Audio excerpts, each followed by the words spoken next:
siempre las vamos a ver como malas noticias. Pero una vez que agregamos el ingrediente de Cristo, se convierten en buenas noticias. Y ya hay buenas noticias en que hay un Dios que nos ama, que un Dios que ya dio a su Hijo único para que todo el que en Él crea, que crea que murió en una cruz por nuestros pecados, es salvo de una condenación que ya estaba. El Evangelio de Jesús.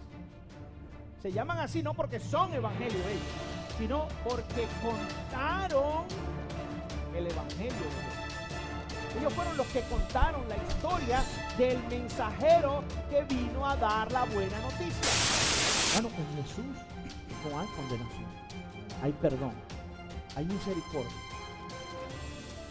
Hay misericordia, hay amor.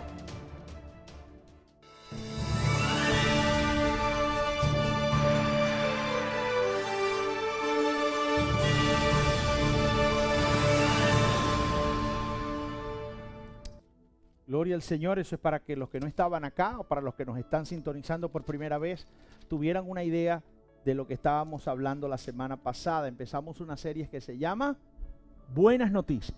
Buenas Noticias. Y esta serie que arrancamos la semana pasada era nada más y nada menos que las buenas noticias del Evangelio. Las buenas noticias del mensaje que trajo Jesús. Y lo íbamos a ver, dijimos la semana pasada que lo íbamos a ver como referencia a 4 palabras que íbamos a escoger y que fueron escogidas, ¿verdad? Que cuando las vemos así por encima, superficialmente, las vemos como malas noticias, como malas palabras, palabras que no queremos saber. Pero que cuando le ponemos o pasamos esas palabras con el filtro de Jesús o por el filtro del Evangelio, vemos que son palabras de buenas noticias. Y hablamos de la condenación. Y dijimos que nadie quería ser condenado a nada. Nadie quiere estar bajo condenación, ¿verdad? Y pudimos ver de cómo a través de Jesús pudo traer las buenas noticias de que a través de Él ya no estábamos condenados. O sea, Él vino a hablar de condenación, pero a darnos la buena noticia. ¿Sabes qué? Esa condena que tenías, esa condena que tú ya estabas condenado, que ya estabas sentenciado a muerte, ya yo vine y pagué por esa condena. Y si tú lo que tienes es que aceptarme como tu Señor y Salvador, yo estoy dispuesto a quitar esa sentencia de tu vida. Y dijimos que vivimos en tiempos donde el mundo necesita buenas noticias. Levante la mano si usted cree eso. Creo que necesitamos más buenas noticias. Prendemos el televisor y no vemos buenas noticias por ningún lado, por ningún lado, por ningún lado. Pero ¿cuál era la buena noticia que hablábamos? El Evangelio. ¿Quién es el mensajero? Dijimos que Evangelio significaba buenas noticias. Pero ¿quién traía esas buenas noticias? El mismo Jesús vino a traer esas noticias. Y la noticia era que la condenación estaba paga. Creo que muchos de nosotros acá, por algún ticket que nos han metido, hemos estado en corte. Y cuando vamos a corte, por mucho que ya sabemos que lo que vamos es a corte, a un proceso donde vamos a pagar el ticket y vamos a pagar la corte, pero siempre vamos como que nerviosos, ¿verdad? Siempre, sobre todo aquellos que no sabemos si nos pueden deportar o si el sheriff Grady va a encarcelar. Siempre vamos con un nerviosismo, ¿verdad? Pero ¿qué hay si el abogado te llama y te dice, ¿sabes qué? No tienes que ir a la corte, yo me encargo de todo eso. Nos ponemos felices. Y nos está hablando de la misma condena, del mismo ticket, de la misma multa, de la misma corte. Pero Él nos llama y nos dice, ¿sabes qué? Con lo que me pagaste y por la ley, ya tú no tienes que ir. Yo me encargo de eso. ¡Wow! Amanece como que nos quitan un peso de encima. Y quitarme a mí un peso de encima es algo, no es nada fácil. ¿Oyeron? Amén. Así que la palabra de hoy, la palabra que vamos a tomar hoy, es la palabra arrepentimiento. Arrepentimiento. Es la palabra que vamos a estar usando hoy. Arrepentimiento. Amén. Arrepentimiento, si lo vemos sin Cristo, es algo malo. Es algo malo. Tenemos que arrepentirnos, ¿verdad que sí? Pero cuando venimos a Cristo o cuando estamos en Cristo, el arrepentimiento cambia totalmente. La palabra arrepentimiento en el griego, en el Nuevo Testamento, aparece con la palabra metanoia. Metanoia, que significa cambiar de opinión. Cambiar de opinión. La palabra metanoia está dividida en dos, como lo pueden ver ahí en la pantalla. Meta, no es mete. Metanoia, ¿ok? Meta significa cambio. Metamorfosis, cuando se hace el cambio, metamorfosis, hay un cambio, ¿ok? Noia es mente, cambio de mente. Y ahora vamos a ver cómo ahora le vamos a dar otra perspectiva a la palabra y la vamos a ver totalmente diferente. Muchas veces pensamos en arrepentimiento, en cambiar la manera de vivir, dejar de pecar, vivir una vida agradable a Dios. ¿Cuántos de ustedes creían cuando llegaron esta mañana que arrepentimiento era eso? Cambiar la manera de vivir, dejar de pecar y vivir una manera agradable a Dios. ¿Verdad que sí? Tenemos la habilidad, hermano. Nosotros como seres humanos, no tenemos la habilidad de cambiar corazones.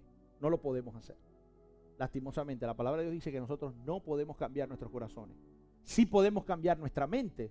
Y eso nos va a llevar a que Dios nos cambie nuestros corazones. Amén. Nosotros podemos cambiar la manera de pensar, la manera de discernir, de entender, y entonces Dios va a cambiar nuestros corazones. O sea, no tenemos la habilidad de cambiar nosotros los corazones, solamente Dios, pero Dios sí nos dio a nosotros la habilidad de cambiar de manera de pensar. Arrepentimiento sin Cristo es una mala noticia. Arrepentimiento con Cristo es una buena noticia. Y ahora vamos a ver 3 maneras en que usted puede ver la palabra arrepentimiento como una buena noticia. Lo primero que usted tiene que hacer es cambiar de opinión acerca de la palabra arrepentimiento. Usted tiene que empezar a querer ver la palabra arrepentimiento como algo totalmente distinto. Muchas veces han usado esta palabra como una mala palabra. Como una mala palabra. ¿Y saben de quién es la culpa? De los predicadores. Porque los predicadores se dicen: arrepiéntete, muchacho malo, pecador, te vas a ir al infierno, arrepiéntete. Usan la palabra arrepentimiento con una consecuencia, cuando el arrepentimiento, la única consecuencia que tiene, tú te arrepientes y eres salvo. A veces es como cuando vemos el vaso, si lo vemos medio vacío o lo vemos medio lleno. ¿Quiénes lo ven medio lleno? La persona que es positiva, la persona que está viendo lo bueno, lo positivo, lo fructífero de la situación. ¿Quiénes lo ven medio vacío? Las personas pesimistas, las personas que no tienen el deseo. Entonces, cuando vemos pastores que están, arrepiéntete de esa mala vida, nosotros no tenemos la habilidad de cambiar nosotros. Ahora, si nosotros cambiamos de pensar, si nosotros cambiamos la manera de pensar, este tipo de predicadores lo han usado por su propia definición. Simplemente arrepentirse, dejar el pecado y arreglar las cosas de Dios. Eso puede ser un resultado. Evidentemente que el arrepentirse puede ser, o lo más seguro, es que te lleve a un cambio de corazón, a que Dios ahora controle tu corazón y por ende tú dejes el pecado. Ahora, ¿tú crees que vas a dejar el pecado de un todo? No te vayas a caer de esa mata, porque no lo vas a dejar de un todo. Cuando vienes al evangelio nada es fácil, hermano. Ahí es donde empieza la guerra espiritual. Ahí es donde va a empezar el enemigo a tratar de destruir lo que tú has podido lograr en cambiar tu mente. Como le dije, la palabra está dividida en dos. Significa cambiar de opinión, cambiar de pensar sobre algo. Eso es lo que Jesús quería predicar. Eso es lo que Juan el Bautista estaba predicando. Fíjense lo que dice Mateo capítulo 3, versículo 1 y 2. Fíjense bien. En aquellos días vino Juan el Bautista predicando en el desierto de Judea y diciendo: arrepentíos, porque el reino de los cielos está cerca. Se ha acercado. Está cerca. ¿Ustedes creen que ahí él estaba trayendo una mala noticia? Él estaba trayendo una buena noticia. Oiga, cambien de la manera de pensar porque el cielo está cerca. Porque el cielo está cerca. Ahora vamos un poquito más allá en Mateo capítulo 4, versículo 17. Ahora es Jesús el que lo dice, corroborando las palabras de Juan. Dice, desde entonces comenzó Jesús a predicar y a decir, arrepentíos, porque el reino de los cielos está cerca. Él mismo estaba comprobando que lo que Juan el Bautista venía diciendo, oye, yo vengo en nombre del Mesías, el Mesías viene detrás de mí, el Mesías viene a decirles que arrepentíos, porque el reino de Dios está cerca. En la semana pasada decíamos, ellos no vinieron a decir arrepentíos porque el infierno viene llegando. Es lo que estamos acostumbrados a veces a escuchar a los predicadores, arrepiéntete porque el infierno. No, hermano, Jesús no predicó la mala noticia. Jesús predicó la buena noticia. ¿Saben qué? Arrepiéntanse, cambien de la manera de pensar para que entonces usted pueda cambiar y Dios lo cambie de una manera impresionante. Y la semana pasada hablábamos de que ellos no traían malas noticias, sino que traían buenas noticias. Cuando Jesús le dijo a la gente, arrepiéntase, quería cambiar la forma, era de pensar, pensar de otra manera de lo que Dios quería hacer con ellos. Que no siguieran pensando que se trataba del comportamiento. ¿Cómo era el plan de salvación antes que el Mesías llegara? Por medio de las obras. Había que hacer rituales, había que hacer sacrificios, habían que hacer un montón de cosas. Pero cuando Jesús vino a decir, señores, esto cambió. Hay que cambiar la manera de que llegué yo. Ya no se trata de los sacrificios, ya no se trata de lo que usted tenga que hacer, se trata de lo que yo vine a hacer por ustedes. Se trata del regalo que yo le traje a cada uno de ustedes. Eso era lo que él venía a decir. Las buenas noticias de que, señores, ya basta, ya no tienen que matar un cabrito, ya no tienen que traer una paloma, ya no tienen que cargar el arca del pacto para arriba y para abajo. Ahora yo estoy aquí y he venido a darles el regalo de la salvación sin ningún costo habido y por haber. Es un regalo. Que supieran que Él, Dios, los ama y que pueden venir a Él a través de la gracia, a través de ese regalo gratis que Jesús les traía. Cuando cambiamos nuestra manera de pensar a través de Dios o acerca de Dios, Él nos ve y nos refresca nuevamente. Hermano, con una visión incorrecta del arrepentimiento es fácil, es erróneamente leer las Escrituras. Y por eso es que vemos estos predicadores hablar de arrepentimiento igual a infierno. Pero Jesús decía, arrepentimiento es ¿qué? Es cielo. Arrepentimiento es la buena noticia. Arrepentimiento es una buena palabra. Te arrepientes y vas a tener tu galardón. Te arrepientes y vas a entrar conmigo. Dice él que no se turbe vuestro corazón. Hablaba ayer la hermana Vilma lo estaba diciendo ayer. No se turbe vuestro corazón. Creéis en Dios, también creéis en mí. En la casa de mi Padre muchas moradas hay. Así que yo me voy, pues, y voy a ir a preparar morada para donde yo esté, ustedes estén conmigo. Él está preparando algo bueno para nosotros.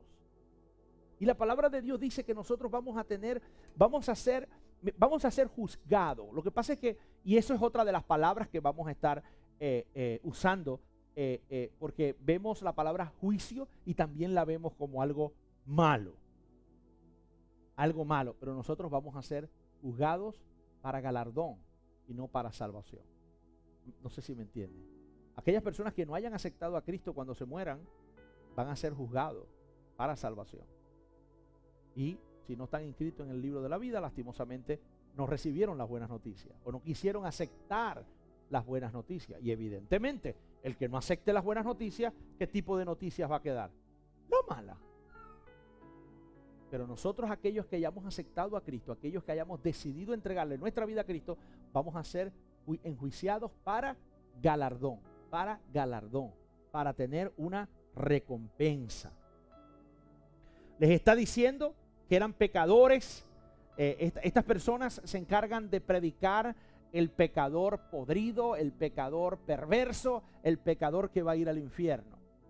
Cuando Jesús vino fue a predicar un arrepentimiento para salvación, para una vida eterna, para una recompensa. Amén. Ya lo del infierno ya está ganado. Yo no tengo por qué venirle a dar a usted una noticia que ya usted debe saberla. Usted nació condenado al infierno.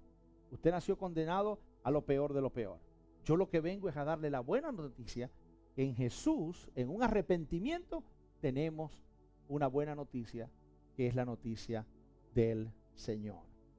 Ahora, yo le voy a hacer a ustedes una pregunta, pero no quiero, por favor, que ninguno levante la mano.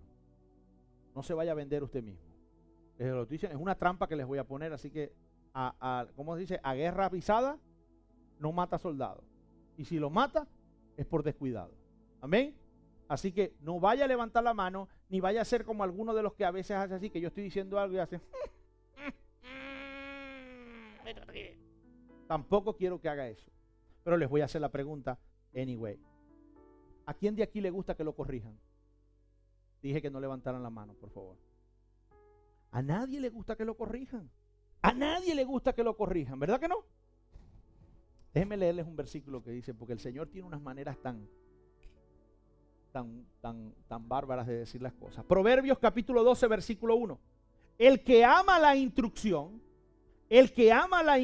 o la sabiduría, ama la sabiduría, mas el que aborrece la represión es ¿qué? Estúpido. Decía un muchacho amigo de nosotros, decía, estúpido, pero se afincaba así. Hermano, el que no le gusta que lo corrijan es un estúpido. No lo digo yo, diría el hermano Ángel. No lo digo yo, lo dice la palabra de Dios. Es un estúpido. Pero es que es lógico. Usted pone el GPS para ir a un sitio y usted se pasa y tiene que hacer una vuelta en U. ¿Por qué usted se va a poner bravo cuando el GPS le diga recalculando? ¿Por qué usted se va a poner bravo con el GPS? Usted dé la vuelta y más nada, dele gracias a Dios que usted no se pasó por 2 horas. Imagínese que usted se hubiera dado cuenta que se pasó en 2 horas después. ¿A dónde hubiese llegado? Hubiese perdido 4 horas, 2 horas que se pasó y 2 horas para regresar a donde estaba. Entonces no se ponga bravo porque lo corrijan. A veces el Espíritu Santo nos está diciendo recalculando. Y nosotros no le queremos oír. Pa'lante, pero pa'lante a todo lo que da. Y el Espíritu Santo recalculando en el oído nos lo dice, recalculando, y nosotros para adelante como si el GPS fuéramos nosotros. Ahí ocurren 2 cosas. Si usted cree que sabe más que el GPS, apague el GPS. ¿Para qué tiene el GPS prendido? Si usted cree que sabe más que el GPS. O pasa otra cosa, hágale caso al GPS. Hágale caso al GPS, porque si no, usted no va a llegar a ningún lado. El Espíritu Santo le está diciendo recalculando. Así que tenemos que cambiar la forma de pensar en esa palabra arrepentimiento. Otra de las cosas que debemos de cambiar de cómo pensamos es acerca de nosotros mismos. ¿Saben? Una de las cosas más importantes para un alcohólico poder sobrellevar el alcoholismo, ¿cuál es? Reconocer que tiene un problema. Él tiene que cambiar la forma de pensar de lo que él antes creía que no había ningún problema. Que él se estaba tomando 7 botellitas de whisky al día, pero eso no tenía ningún problema. Ahí no había, él estaba en lo normal. Llegó un momento en que él se dio cuenta y dijo, no, esto no es normal. Se me está yendo el sueldo en whisky. O esto no me está cayendo bien. Fíjense lo que dice Hechos capítulo 3, versículo 19. Así que arrepentíos y convertíos, y que sean borrados vuestros pecados para que vengan tiempos de refrigerio en presencia del Señor. Hermano, mientras usted no borre esos pecados que ya Dios a usted le perdonó, usted va a seguir viviendo una vida amargada. Amargada. Si usted le pidió perdón a Dios de corazón, si usted aceptó a Cristo en su corazón, si usted está seguro que Dios lo perdonó, créalo usted también, hermano. perdónese usted también. Hay un chiste de un señor que se creía granito de maíz. ¿Nunca se los he contado? Había un señor que estaba medio tostado y él se creía granito de maíz. Y cuando veía una gallina, un gallo, salía corriendo porque se lo iban a comer. Y él veía un gallo, una gallina y salía corriendo. Y el tipo se dio cuenta, lo llevaron al médico. El médico empezaron a tratarlo, lo metieron en un manicomio porque el tipo no podía estar. Imagínense si se va para Guanira, que las gallinas están afuera así en la calle. Y entonces el tipo lo meten en el manicomio. Después de 2 años en el manicomio, él le llega al doctor y le dice: doctor, he cambiado mi forma de pensar. Esa locura que a mí se me había metido en la cabeza, que yo soy un granito de maíz, ¿eso es una locura? Es una locura. ¿De dónde me saldría a mí esa locura de pensar que yo era una... Mire, yo tengo manos, tengo piernas, tengo orejas, tengo ojos, nariz. ¿De dónde saqué yo que yo era un granito de maíz? El doctor lo mira y le dice: wow. ¿Y qué era? No, yo soy un hombre, ser humano. Wow. El tipo no le quedó de otra que firmarle de alta y lo sacó. Pero cuando abren la puerta del manicomio que sale, hay una gallina y salió corriendo para adentro otra vez. Le dice: ¿qué pasó? ¿Y ya tú no sabías que tú eras un granito de maíz? Y dice él: no, yo sí lo sé, pero ¿y si no lo sabe la gallina? Y si la gallina no lo sabe, ¿quién se lo habrá dicho? Yo sí me di cuenta, pero quizás la gallina no se haya dado cuenta. A veces nosotros nos reímos, pero a veces nosotros pedimos perdón. Dios nos perdona porque Dios no es mentiroso. Dios dice: clama a mí y yo te responderé. Él dice que le pidamos perdón por nuestros pecados y Él nos va a perdonar nuestros pecados, y dice que los va a arrojar ¿a dónde? Al fondo del mar. Entonces, ¿quiénes somos nosotros para no perdonarnos a nosotros mismos un pecado? ¿Somos más que Dios nosotros? Señor, perdónese usted mismo. Cambie la manera de pensar de usted. Cambia la manera de pensar. ¿Saben? He escuchado personas que dicen: no, es que yo vivo mi vida porque esta es la única vida que tengo. La vida es una sola. Por eso te digo, la vida es una sola. ¿Qué va a pasar si llegan hoy por tu alma? Hombre necio. Había un hombre que estaba recolectando trigo en los graneros, y trigo. Y le dijeron: hombre necio, te has pasado la vida recolectando trigo, pero ¿qué hay de qué si tu vida la vienen a buscar hoy? ¿Dónde vas a pasar tu eternidad? ¿Qué importa unos 70, 80 años, 90, pues ya estaba por 70 y pico ya y ha durado más? 80, 90, 100 años. Rosita duró 93 años. Pero ¿qué son 93 años al lado de una eternidad? ¿Dónde vas a pasar la eternidad? O más bien, ¿dónde no quieres pasar la eternidad? ¿A dónde? Porque créanme que si vas a creer en este libro, tenemos que creer las dos cosas: que hay un cielo, pero que también hay un infierno. Un infierno que ya estábamos condenados, no hay que hacer nada. Para ir al infierno no hay que hacer nada, hermano. La gente dice: ¿cómo van al infierno? No, portándose mal. No. Al infierno se va sin hacer nada. Ya nosotros nacemos condenados al infierno. Y se lo debemos a 2 locos que hace muchos años, hace aproximadamente como 6,000 años, se pusieron cómicos y no le hicieron caso a Dios. Lastimosamente hemos heredado eso de ellos. Pero ¿saben qué? Nos vinieron a dar una buena noticia. Una noticia de que ya esa condenación, si aceptamos a Cristo como nuestro Salvador, esa condenación no nos pertenece. Y número 2, que Él ha venido a decirnos: cambien la forma de pensar. Ya no es a través de lo que ustedes hagan. Ya la salvación no te pertenece a ti, me pertenece a mí, que te la estoy dando de regalo. La persona que crea que la salvación le pertenece a ella está equivocada. La salvación le pertenece a Cristo y Él nos las da de regalo. Él nos las ha presentado de regalo. El arrepentimiento viene antes de la conversión y el refrigerio. Antes de que usted pueda cambiar su corazón, antes de que usted pueda vivir una vida refrigerada, renovada, con refrigerio, con el gozo del Señor, tiene que haber arrepentimiento. No hay forma de que usted pueda cambiar usted solo. ¿Cuántas veces yo no he invitado a personas a la iglesia y me dicen, no, pastor, yo tengo que cambiar algunas cosas antes de ir? Wrong. Están mal. Nunca van a poder cambiar. ¿Saben por qué? Porque el enemigo es el que le tiene todo eso envuelto. Escuché una vez a un pastor decir que él estaba hablando con el Señor. Y cuando él explicó en el momento, cuando yo hablo con el Señor, no, yo no estoy diciendo que, porque había un pastor que se reunía aquí, donde está el de izquierda al lado. Cuando yo no vivía aquí, ahí había una iglesita pequeña. Y una vez vinimos porque mi papá venía de esa iglesia. Y había un pastor que decía que él chateaba por en aquella era, ¿se acuerdan de MSN Messenger? Él chateaba con el apóstol Pablo. Y nosotros decíamos, bueno, parece que él era primo del que se creía granito de maíz.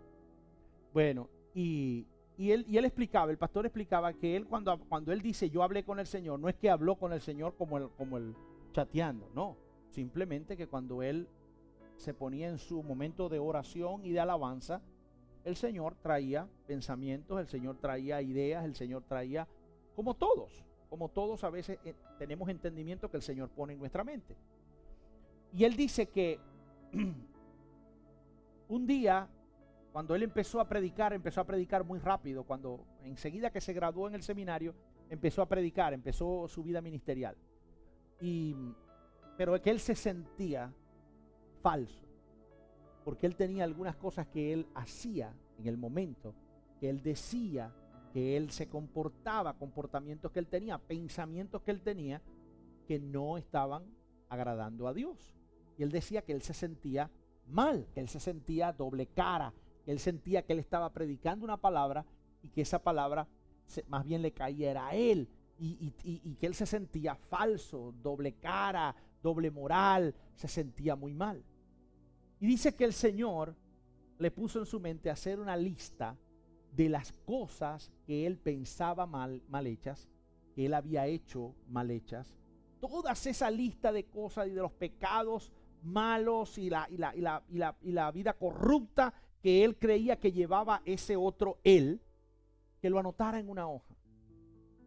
Y él dice que sí, que él hizo caso, él anotó todas las cosas que nadie sabía que él hacía. Y él dice que él las anotó en una hoja, dice que no le puso nombre, por si acaso la mujer se la encontraba, decía, no, eso es un señor de la iglesia que me dio esa hoja. Y dice que él estaba esperando que el Señor le dijera, bueno, ahora agárrala y quémala para que te olvides de todas esas cosas. Él estaba esperando eso. Cuando el Señor le vuelve a hablar, le dice, ¿ya hiciste la lista? Sí, ya hice la lista. Bueno, ahora va y se la vas a leer a tu pastor, a uno de los pastores senior de la iglesia donde él estaba. Dice que él miraba para arriba y le decía, Señor, yo creo que eso no es una buena idea. Pero el Señor todavía le ponía en su corazón que se la fuera a leer. Y él tuve más de 3 días tratando de convencer al Señor que esa no era una buena idea. Pero el Señor me terminó diciendo que se la fuera a leer. Dice que no le quedó de otra que llegar y decirle al pastor, a su pastor, con todas las consecuencias, esperando la consecuencia peor, que lo botaran de la iglesia. Él era un pastor asociado nada más. Y dice que llegó y le dijo, pastor, tengo que darle algo. No he sido honesto. Dios me ha puesto en el corazón que yo le dé esta lista de cosas de las cuales soy culpable de todas que están allí. Dice que el pastor agarró, leyó toda la lista. Y cuando terminó de leer la lista, le dijo, Robert, yo he hecho todas esas cosas que están allí. Y nuestra iglesia, el 90% de las personas han hecho todo lo que está en esa lista. La idea no es que tú pienses, como el enemigo te está poniendo, que tú no eres suficiente para hacer lo que estás haciendo. Tú tienes que pensar que Jesús ha venido a borrar todas esas cosas. Dios conoce esa lista. Dios conoce la lista de las que estás haciendo ahorita, de las que hiciste y de las que vas a hacer mañana. Es imposible que tú puedas vivir una vida perfecta, porque solo Jesús fue el que vivió la vida perfecta. Pero cambia la manera de pensar y deja de que el enemigo te esté diciendo que tú no eres suficiente por eso. Cambia la manera de pensar acerca de ti mismo y perdónate a ti mismo porque ya Dios te perdonó por lo que tú hiciste. Dice él que él llegó a la casa liberado, contento. Aquello se arrodilló en su altar que tenía en su casa y le dijo: Señor, gracias. Y le dice el Señor: bueno, ahora quiero que se le enseñes a tu esposa. Y él, ¿y qué le dijo? ¿Qué? No, ahora sí es verdad que se volvió loco el Señor. Y no le quedó de otra que agarrar a su esposa y decirle: nena, quiero enseñarte esta lista de cosas. No sé si querrás seguir casado conmigo después que leas esto, pero simplemente Dios me ha puesto en el corazón que te diga honestamente quién soy yo. Dice que su mujer agarró la lista, la leyó, le dijo: Robert, yo sabía que tú eras malo cuando me casé contigo. No tan malo como la lista, pero sabía que eras malo. Lo que me gusta es tu sinceridad y tu honestidad. Y yo sé que a través de lo que tú has hecho hoy, yo puedo confiar que Dios te va a poner en el corazón siempre ser honesto conmigo. Y eso es lo que a mí me basta.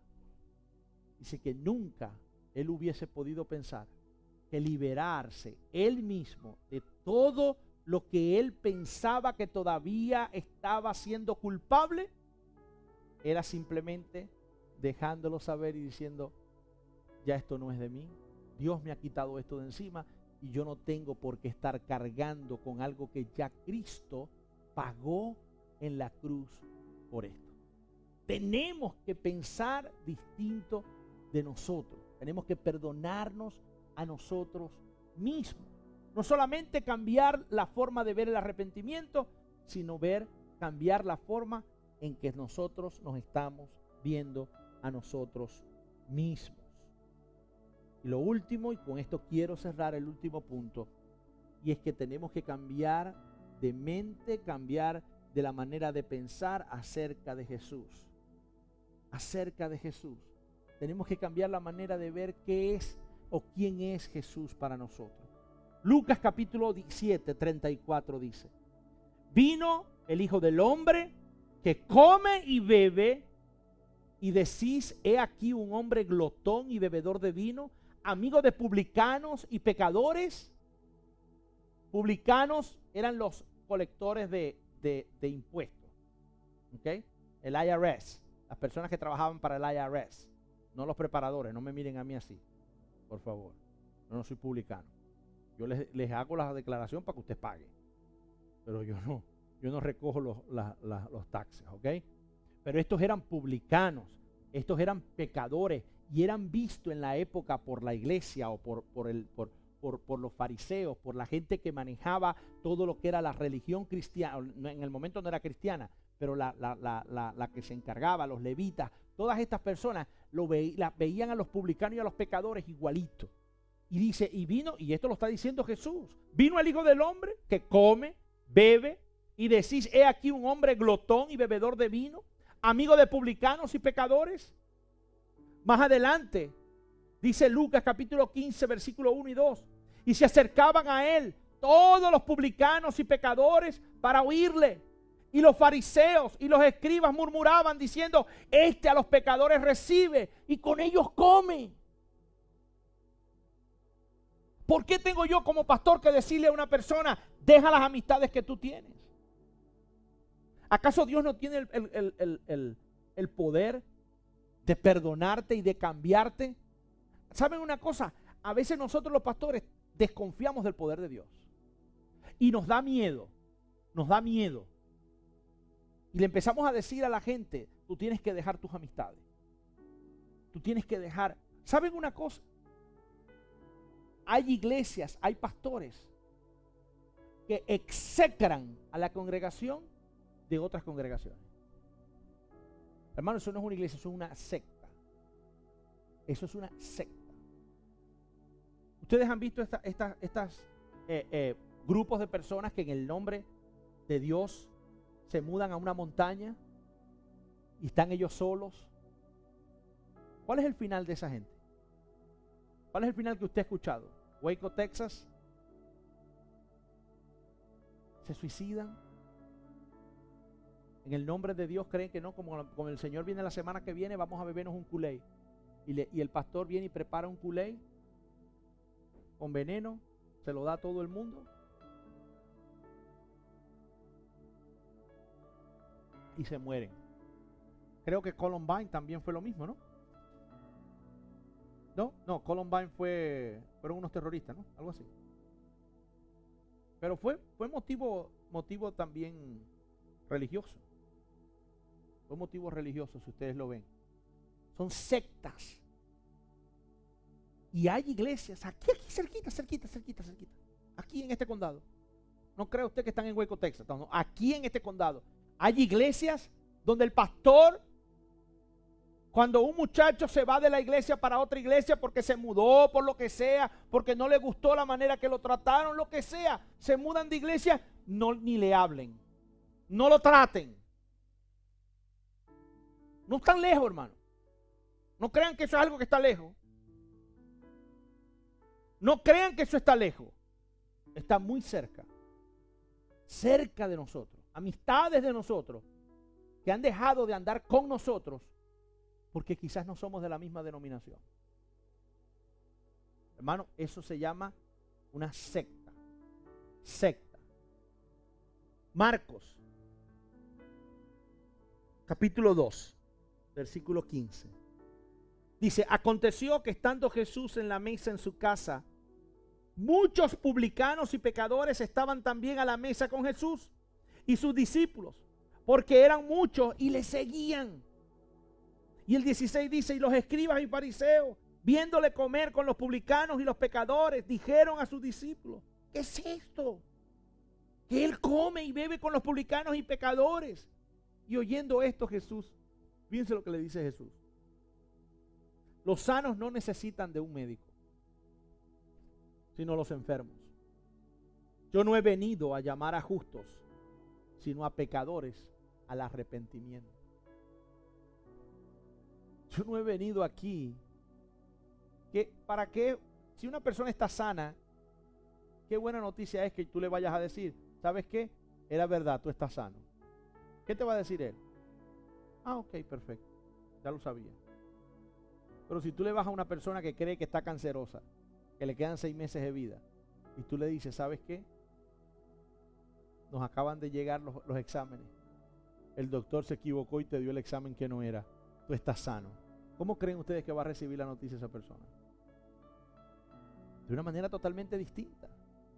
Y eso era lo que Jesús estaba haciendo. Trayéndole a estas personas que estaban perdidas. A estas personas que... Y ¿saben una cosa? Que lo que pasa es que se malinterpreta mucho. Porque ¿sabes una cosa? Cuando tú sabes lo que es bueno, también te estás dando cuenta de lo que es. Cuando yo vengo a ti a darte una buena noticia, esa buena noticia te está abriendo a ti los ojos, no solamente de la buena noticia, sino de la mala noticia. ¿Qué estaba pasando? Que aquellos que se rehusaban a aceptar a Jesús como Mesías, se estaban dando cuenta de lo que ellos mismos eran. Y eso molesta. Recalculando. ¿Cómo le molesta a uno cuando? Recalculando. Pero ¿qué dice la palabra de Dios? Que dice que aquel que oye la corrección y no le para, no le gusta, ¿qué es? Estúpido. Los fariseos estaban siendo estúpidos. No estaban aceptando a aquel que traía la buena noticia. ¿Y a quién se las iba a dar? Aquellos que tenían malas noticias. Aquellos que creían que estaban perdidos. ¿Cuántas personas ustedes no conocen que usted lo invita a la iglesia y dice, no, hermano, yo soy caso perdido?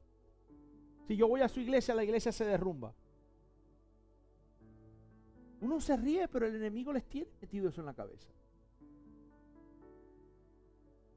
Dice la palabra de Dios que el enemigo les endurece el corazón. Los tiene cegados en el pecado. Dice que están metidos tanto en el pecado, en la concupiscencia, que no se dan cuenta. No se percatan. No se percatan que están metidos en tanta concupiscencia. Hay un dicho que dice, ¿qué va a saber el burro de caramelo si lo que toda la vida ha comido es qué? paja. ¿Cómo le va a decir a usted a un burro a qué sabe un caramelo? Le va a decir, no sé. Pregúntame a qué sabe la paja, que es lo único que he comido toda mi vida. Y es lo mismo, cuando vivimos en un pecado, hemos nacido en el pecado, nos criamos en el pecado, hemos vivido 30, 40, 50 años en el pecado. ¿Cómo vamos a pretender que una persona de la noche a la mañana, solamente con el poder de Dios? Y si no vamos a confiar nosotros en el poder de Dios, ¿quién va a confiar? Si yo soy predicador del poder de Dios y no confío en el poder de Dios, Valente, deja esas amistades que no te convienen. No, voy a orar para que Dios quite las amistades que le van a hacer mal a Valente, pero que sea Dios el que se las quite. Yo no tengo por qué quitarle. Yo no soy quien. A las dos pasadas yo tengo dos amistades que tampoco me convienen. ¿O no? Yo no soy quien para decirle con quién andar y con quién no deben andar. Miren, he llegado, y Milady lo sabe. Milady sabe toda esta historia. Milady y yo íbamos a una iglesia antes de abrir esta iglesia, íbamos a una iglesia donde el pastor se ponía bravo porque Valente y Edison hacían un barbecue en su casa. Y como no lo invitaban a él, se ponía bravo. Que no, que la congregación no tenía por qué unirse si no estaba el pastor. Yo lo miré y le dije, ahora sí se volvió loco. Pues yo tengo esa mala costumbre que yo no me callo las cosas. Y yo soy una persona sin filtros y le pido perdón si en algún momento yo le he dicho a usted algo muy crudamente, pero lamentándolo mucho, yo no cocino mucho las cosas antes de decirlas. Edison sabe que yo cuando a él le hablo claro. Y Edison va para la oficina y me dice, vengo para acá, para que me sentéis y me dejes un consejo, porque yo sé que vos me vas a decir las cosas como son. Pero esa persona, ese pastor dijo, bueno, si podemos llamarlo pastor, esa persona dijo que no podíamos, que qué hacíamos nosotros haciendo un barbecue todos los sábados. Y le digo, pastor, ¿y cómo no le va a gustar a un pastor que los hermanos de la iglesia se reúnan? Sí, pero es que nunca estoy yo ahí. Ah, usted lo que está bravo porque no se ha comido el primer churrasquito. No porque nos estamos reuniendo. Si usted me dice que lo invite y ya está. Pero no. Hermano, y a mí me costaba creerlo. Ese amigo me decía, Pote, nos quieren separar. Yo no le entendía cuando él me decía eso. Pote, nos quieren separar. Germán, nos quieren separar. Digo, ¿quién nos quiere separar? Hasta que el tipo no aguantó, el pastor no aguantó y me dijo, oye, el sábado, porque fue que el día de la iglesia teníamos una reunión en la iglesia. Y por alguna razón estábamos todos en la iglesia y se canceló la reunión. Y Enrique y yo nos miramos y le digo, ¿y ahora qué hacemos? Y me dice Enrique, no sé, vamos a hacer un barbecue en la casa. Vámonos para la casa, hacemos un barbecue. ¿Qué hicimos Enrique y yo un barbecue? Y el tipo se puso bravo. Así que ¿por qué Enrique y yo todo el tiempo andábamos juntos? Le digo yo, hermano, ¿y qué quiere usted? ¿Que yo ande con otros amigos? Yo quisiera que todos hicieran. ¿Qué era lo que hacía? ¿Qué dice la Biblia que hacían los discípulos? Vendieron todo y se reunieron y la pasaban juntos todo el tiempo. Evidentemente en la época de Jesús no había el trabajo que había ahora. No estaba la juguera, no estaba la carpintería, donde teníamos que ir a diferentes trabajos. No, ellos trabajaban en sus casas, criaban, el que criaba pollos, criaba pollo, el que criaba cabros, criaba cabros, el que sembraba. Pero estaban juntos. Y decía que todo lo que se producía lo tenían en común para todos. Ah, pastor, pero siempre hay uno vivo. Sí, habían unos vivos. Claro que habían unos vivos. Pero Dios trabajaba con esos vivos para tenerlos muertos después. Porque dice que hubo una pareja que quiso vender las cosas. En el momento de traer todo, de vender todo y traerlo y ponerlo a la orden de todos, ellos dijeron, sí, aquí traemos todo. Pero dejaron una propiedad, un dinero de una propiedad que habían vendido. Y dice la palabra de Dios que los dos cayeron muertos por haber mentido. Sí, habían vivos en aquella época, gente que se la quería tirar de más guapetón que otro. Pero el Señor también lidiaba con esas personas. No hay ninguna diferencia, hermano. Podemos vivir una vida juntos. Podemos vivir una vida juntos donde hagamos fiestas juntos, donde nos reunamos juntos. Donde yo haga un cumpleaños en mi casa y estén, que yo no tenga que venir aquí a decirles que están invitados. No, aparécete en mi casa y ya.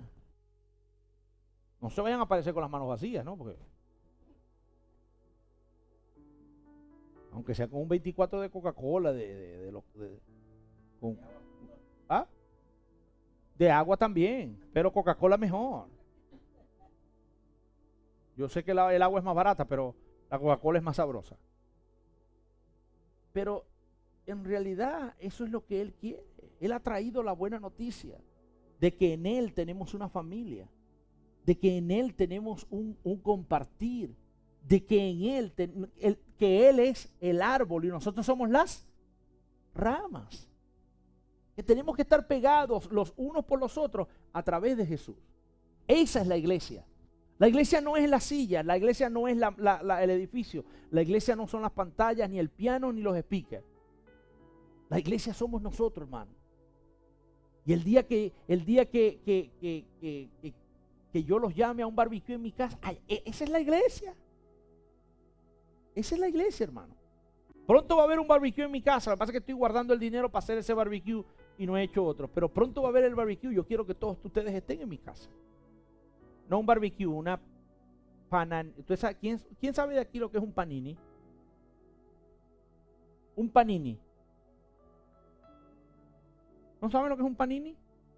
Bueno, vamos a hacer una paninada en mi casa. Después, ahorita no es el momento para echarles el chiste, pero si ¿quiénes han ido a una guagua aquí? ¿Nadie ha ido a una guagua? ¿A la gasolinera guagua? ¿No han visto un panini? No les estoy diciendo nada de mentira. Panini. Pero hay que ser fino. Ya lo están llamando panini, yo lo llamo panini. Pero va para la guagua y lo que le dan es un pan con jamón y queso y mantequilla. Pero eso es un panini. Amén. Así que la idea es que estemos todos, hermano. Yo no tengo por qué invitarlos. Todos están invitados. Pero no solamente el pastor va a invitar a la gente. Cuando usted haga un cumpleaños, invite al pastor. Invita a la iglesia. Trate de hacer las cosas en iglesia, en conjunto, en amor, en armonía. ¿Saben una cosa? La soledad o el distanciamiento es lo que está matando más gente, más que el coronavirus. Más que el coronavirus. Y esa era una de las razones que el gobierno, en el momento que salió el virus, decía, ojo, porque cerramos negocios, nos apartamos, nos ponemos en cuarentena, pero esto va a traer más consecuencias. Y sí, o sea, había que hacer cuarentena, pero no podemos cerrar los ojos y decir que eso no iba a traer consecuencias. Trajo consecuencias, hermano. Hay gente que la soledad los estaba matando, gente que no estaba acostumbrada a una cuarentena. Y eso tenemos que prepararnos para eso. Todo yo me imagino que usted ha notado el caos de la cuarentena y del virus, ¿verdad? Ustedes saben que los años de la gran tribulación, eso es nada. Los años de la gran tribulación que dice el Apocalipsis, si usted no ha leído el Apocalipsis, hermano, lo vamos a leer pronto. Pronto. Va a haber una serie que se llama las cartas a las 7 iglesias del Apocalipsis. Vamos a estar estudiando eso. Hermano, la gran tribulación, esto no es nada en comparación para lo que viene con la gran tribulación. No hablemos del infierno, hablemos de lo que está aquí. Y es los 7 años de gran tribulación. ¿Quiere usted estar en los grandes? A mí me dijo una hermana aquí, me dijo, hermano, yo no me voy a poner la vacuna porque le están poniendo a uno un chip. Le dije, hermana, lea la Biblia. ¿Qué importa que usted le pongan un chi, que le pongan 7 chi? Si cuando ese chi sea necesario, usted no debería de estar aquí. Porque la iglesia va a ser arrebatada antes de esos 7 años de la gran tribulación. Entonces, ¿qué me interesa a mí que me pongan un chip si no lo voy a llegar a usar? Pero si usted está preocupado, es porque usted no está seguro que usted va a ser arrebatado. Porque eso también lo dice acá, hermano. Dice la palabra de Dios que 2 van a estar caminando por una montaña y uno de ellos se va a desaparecer. Que uno va a estar acostado al lado del otro y uno va a desaparecer y el otro no. Pero cuando uno leía eso, uno decía, wow, sí se va a desaparecer la gente. Pero ¿qué hay? del que esté manejando un avión y se desaparezca.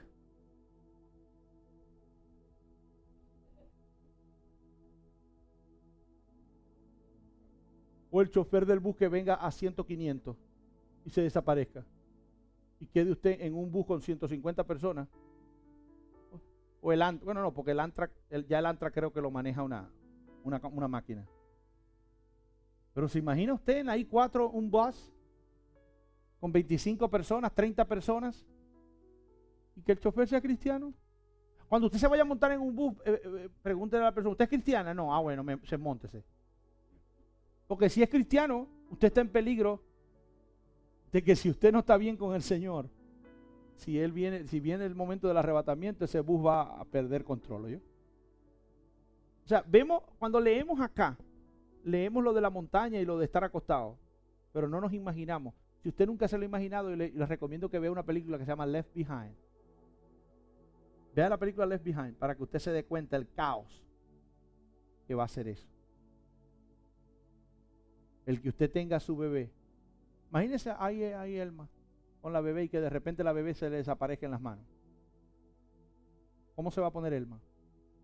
Porque, ¿saben una cosa? Lo más lindo, bueno, lo más lindo para nosotros, lo más desagradable y desesperante es que ella se va a acordar del por qué no se fue. En el momento se van a estar dando cuenta que lo que ese Mesías venía diciendo, que las noticias buenas que él venía a dar, no eran cuentos de fábula, era verdad. Sí, hay una sola vida. Sí, la vida hay que gozarla, pero ¿por qué usted no la goza en el Señor? Porque la mayoría de las veces que una persona dice eso, lo está diciendo por fiestas, alcohol, drogas, diversión. No, hay que gozar la vida. Sexo. Hay que gozar la vida. La vida es una sola. Y hay que vivirla. El error en que usted cree que la vida es una sola. La vida es una sola. Pero hay dos tipos de vida. Está la vida eterna y está la vida que es la muerte espiritual. ¿Dónde va usted a pasar esa vida? ¿Dónde es que vamos a pasar esa vida? Yo quisiera que usted cerrara los ojos en esta mañana y usted se pusiera a pensar en esas tres formas de ver la palabra. ¿Cómo podemos nosotros cambiar nuestra mente? ¿Qué es lo que el Espíritu Santo está hablando a mi vida en esta mañana?